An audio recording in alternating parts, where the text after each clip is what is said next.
Ladies and gentlemen, boys and girls, children of all ages, Town Square Media and 106.1 KISS FM proudly bring to you your podcast champions of the world. He's the R to the O to the B. I'm STEVE. We are your hosts with the most, bringing you everything wrestling related from post to post. That's right, and welcome to this week's bonus episode of Post to Post.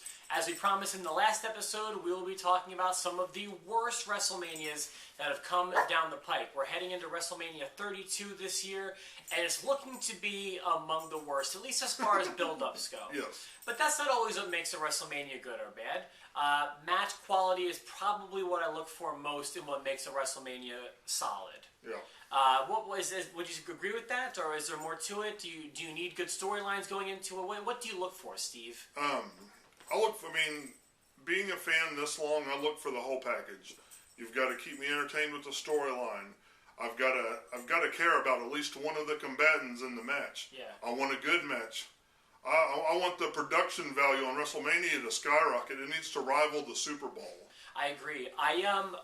Do you prefer them outdoor like they've been recently inside of big stadiums, or do you like them to be more intimate at a Madison Square Garden type? They both serve their purpose for different reasons.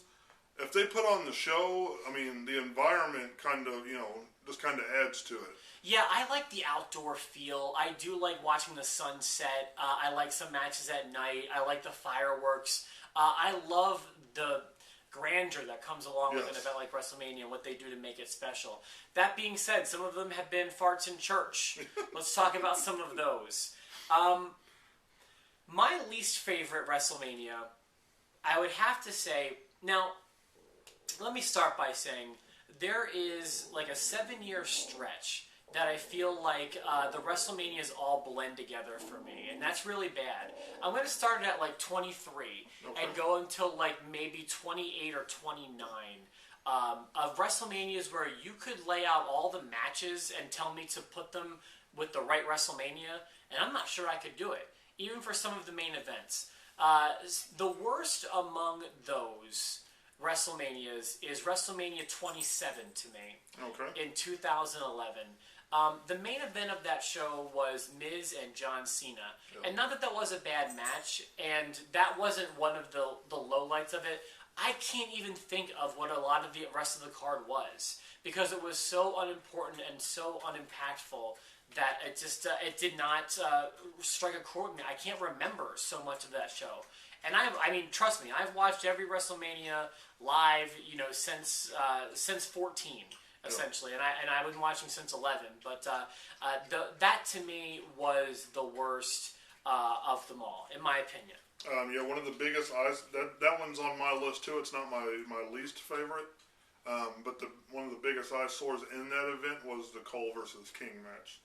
Oh my God! Yeah, like why did that even happen?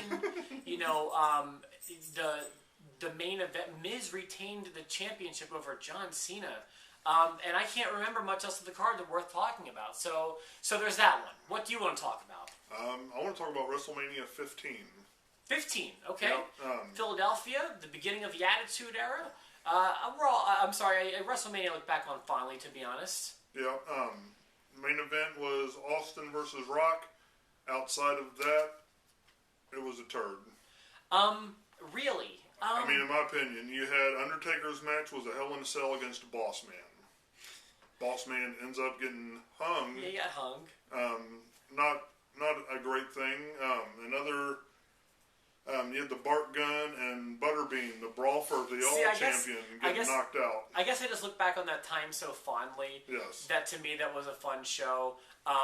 But yeah, I can understand why you wouldn't like it. But I will say this. At that point in time, everybody was over. Everybody on that card had an angle. The crowd knew what to expect from them, knew their gimmick.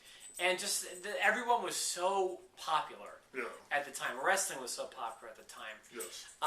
To me, up until that modern era of badness, now, by the way, things got better at 30. 30 and 31 were great WrestleManias, in my opinion.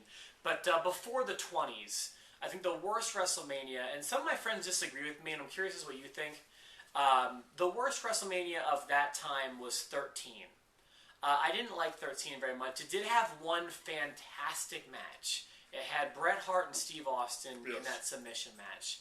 But outside of that, I didn't really connect with any angle that was going on.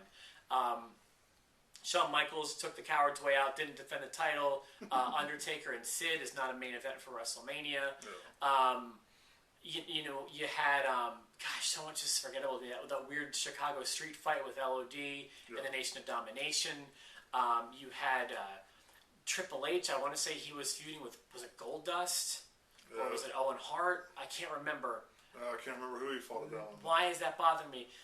It was the Rocky Johnson time, was going on. He fought the Sultan, of all people. No, thank you. Yeah. Well, I'm gonna try and one up you and go the year before that with 12.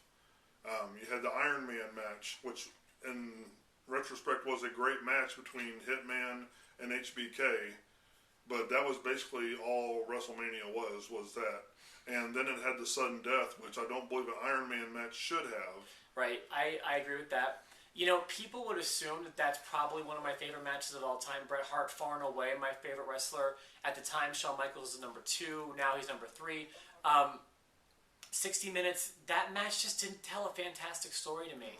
And I was listening to Bret Hart's podcast 2 weeks ago. He was talking about that match with Shawn, and he thinks it's the best match of all time. Not just of his career or Shawn's career, but to have ever happened. Oh, wow. I wish I could say, I agree with that, but I don't. I don't think that match delivered the way it should have. And the rest of the card didn't bother me so much. I love the backlot brawl. That, to me, was fun. See, I did not care for that. I understand.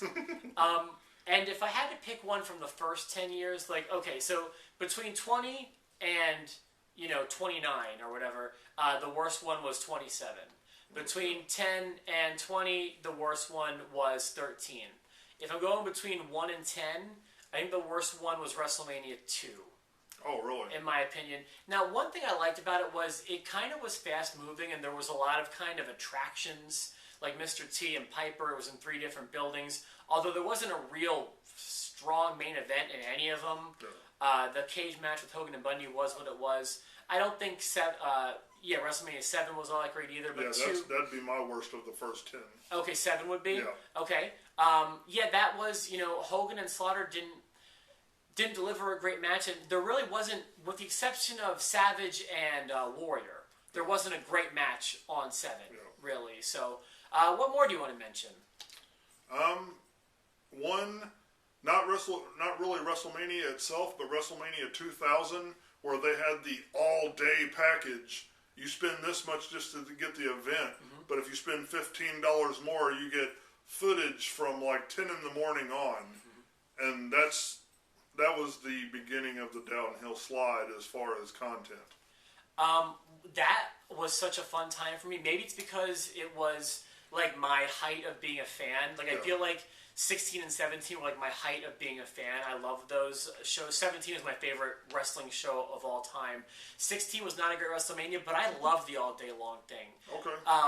That was just me. It was my junior year of high school. I was so into every angle, and I loved catching up on all the WrestleManias. It was before it was trite to me. It was before it was overdone.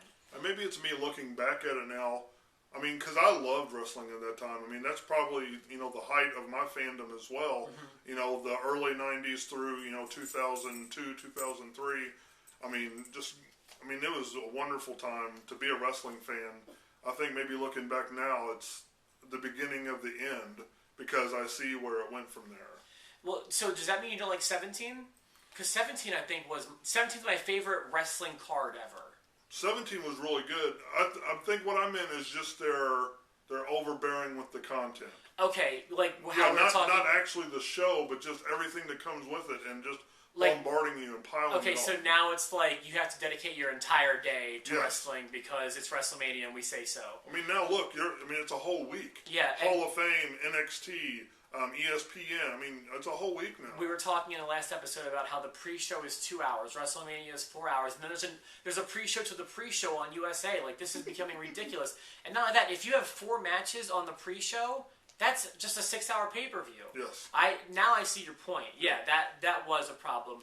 One more that might be worth mentioning to me is The first one I watched live would be WrestleMania 11. Okay. 11's card should have probably been a lot better. Michaels and Diesel, I thought, had a solid match, but the main event of Lawrence Taylor and Bam Bam Bigelow was interesting, I suppose.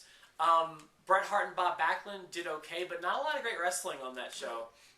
So yeah, that one was kind of a stinker as well.